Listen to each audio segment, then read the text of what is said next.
విజయవాడ తుమ్మలపల్లి కళాక్షేత్రంలో ఉగాది వేడుకలు ప్రారంభమయ్యాయి. ఉగాది వేడుకలకు సీఎం చంద్రబాబు, మంత్రులు, పలువురు ప్రజాప్రతినిధులు హాజరయ్యారు. ఈ వేడుకల సందర్భంగా వివిధ రంగాలకు చెందినటువంటి ప్రముఖులకు ఉగాది పురస్కారాలు ఇవ్వనుంది ఏపీ ప్రభుత్వం.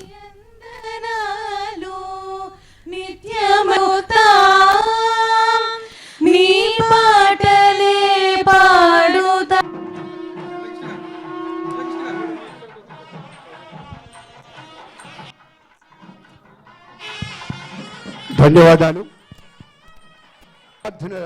శ్రీకారము చుట్టిన రోజు కాబట్టి ఈ రోజుకు ఇంత ప్రాధాన్యము.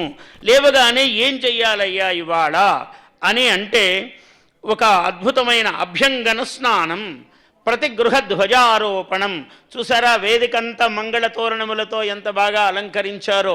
ఇక్కడ ముఖ్యమంత్రి గారి మనస్సును బట్టి ఏర్పాట్లన్నీ కూడా ఒక పల్లెటూరు యొక్క వాతావరణము, అంటే మన పల్లె సీమలే గ్రామములే మన భారతదేశానికి, మన ఆంధ్రదేశానికి మూల కారణములైనవి గ్రామసీమలే.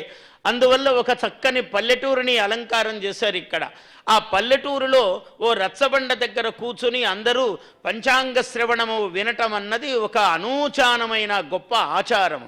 ఈ ఆచారాన్ని ఇవాళ మన క్షేత్రయ్య కళాక్షేత్రములో, తుమ్మలపల్లి వారి కళాక్షేత్రంలో అంతా తీసుకొచ్చారు. ఇవాళ ఇక్కడ మనమంతా కూడా ఒక పెద్ద గ్రామములో కూర్చుని, అమరావతి పక్కన ఒక మంచి కృష్ణానదీ తీరములో కూర్చుని మనం ఇవంతా వింటూ ఉన్నాం. ఇవాళ ప్రతి గృహ ధ్వజారోహణం, ప్రతి ఇంటికి మంగళతోరణములు కట్టాలి అన్నారు. అభ్యంగన స్నానం, తలకు నూనె అంటుకుని, నువ్వుల నూనె అంటుకుని తలస్నానము చెయ్యాలి అన్నారు. నూతన వస్త్రధారణం, నూతన వస్త్రములను ధరించాలి అన్నారు. ఇదంతా ధర్మములో భాగమే. తర్వాత పంచాంగ కీర్తనం, కాలపురుషుని యొక్క స్వరూపం తెలియాలి. కాలమే కదా మనల్ని నడిపేది.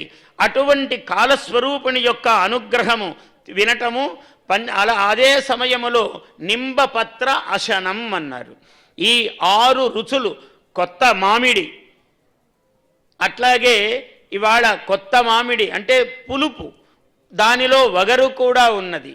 అట్లాగే కొంచెము కొత్త కారము, అలాగే ఉప్పు కారము, కొత్త పూత, వేప పూత, చేదు. అంటే జీవితంలో ఇన్ని ఉంటాయి నాయన, దేనికే వెరవవద్దు, అన్నీ సహించురా, సహనమే గొప్పది. కష్టం వచ్చినప్పుడు అబ్బా అని కుంగిపోవద్దు, మంచి జరిగితే ఆహా అని పొంగిపోవద్దు, రెండిటికీ సమతౌల్యమును పాటించు నాయన అని ఇది సూత్రము చెబుతూ ఉన్నది. కాబట్టి ఉప్పు, కారము, చేదు, పులుపు, వగరు ఇన్ని కలిసినటువంటి 6 రుచుల సమ్మేళనముతో, భగవత్ ప్రార్థనతో మనము తింటే తిండి, భగవంతునికి నివేదనము చేసి మనము స్వీకరిస్తే అది ప్రసాదము. అటువంటి ప్రసాద స్వీకరణముతో ఈరోజు కాలం గడపాలయ్యా.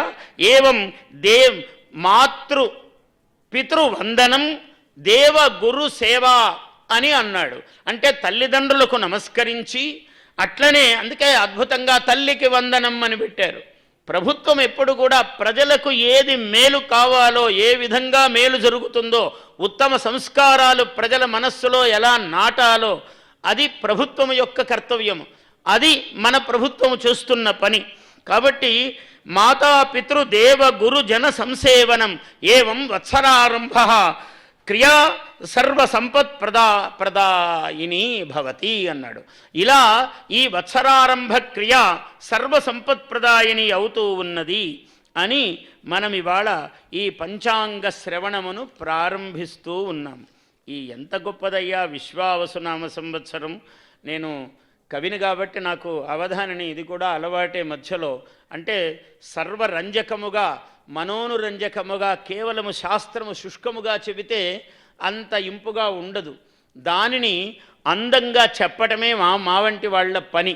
అందువల్ల ముఖ్యమంత్రి గారు ఒక పని అప్పచెప్పారంటే ఆ ఒక పనిని ఆయనంత బాగా చేస్తాడు, ఆయన ఎంత కష్టపడతాడు ఒక పని కోసము. ఆయన మనస్సు సర్వస్వము ప్రజలు ప్రజలు ప్రజలు. మనం అదృష్టవంతులమండి. ఆంధ్రప్రదేశ్ ప్రజలందరము చాలా అదృష్టవంతులము. ఇటువంటి ముఖ్యమంత్రి ఎవరికి దొరుకుతాడండి? మనకు దొరికాడు. మన అదృష్టం. నిరంతరము ప్రజలు, రాత్రి పగలు 30 ఏళ్లుగా వారిని నేను చూస్తున్నాను. ఏనాడు వారు నిద్రపోరు, ఒకరిని నిద్రపోనియ్యరు. ఇది ఆయనకున్నటువంటి ఒక సూక్తి, అందరికీ అలవాటైన సూక్తి. ఎందుకు నిద్రపోడు? ఎప్పుడూ పని. భువనేశ్వరమ్మ గారు కూడా చెప్పారు, మాకు ఇంట్లో చాలా తక్కువ సమయం ఇస్తారని. ఎవరు చేస్తారండి అంత త్యాగము? ప్రజల కోసమే సర్వస్వము.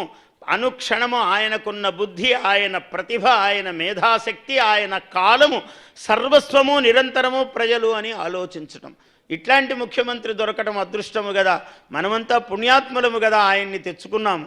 అందువల్ల ఈ విశేషం ఏమిటంటే, శ్రీ విశ్వావసు సంవత్సరం సిరులు కురియు ఒక దివ్యవరం, తెలుగువారి వాకిళ్లకు ఉగాది మంగళ తోరణం కట్టిన సమయం.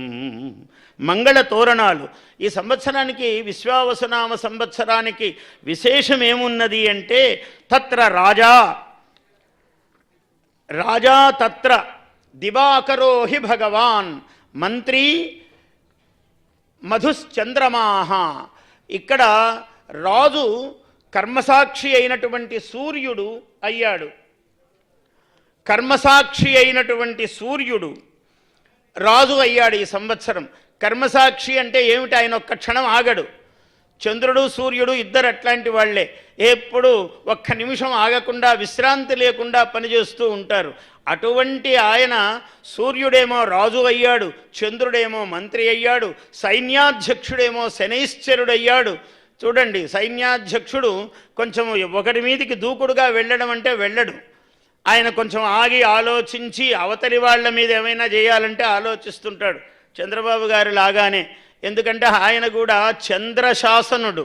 అవసరమైతే చండశాసనుడు అవుతాడు, కానీ మామూలుగా చంద్రశాసనుడే ఆయన. చాలా మెత్తని శాసనం ఉంటుంది, కానీ ఎప్పుడు మెత్తగా ఉంటాడని అనుకొని పొరపాటు పడే అవకాశము లేదు. చండశాసనుడు ఎప్పుడు కావాలో ఆయనకు తెలుసు. అందువల్ల రెండు లక్షణాలు ఉన్నాయి. ఈ సంవత్సరంలో ప్రత్యేకించి అది సూచిస్తూ ఉన్నాడు. ఎందుకంటే యువతీ యువకుల సదాశయాలకు బంగారు కలశపు గోపురం, శ్రమించి పనిచేసే వారికి, విశ్వాసముతో శ్రమించు వారికి సూర్య కళల తేజఫలం.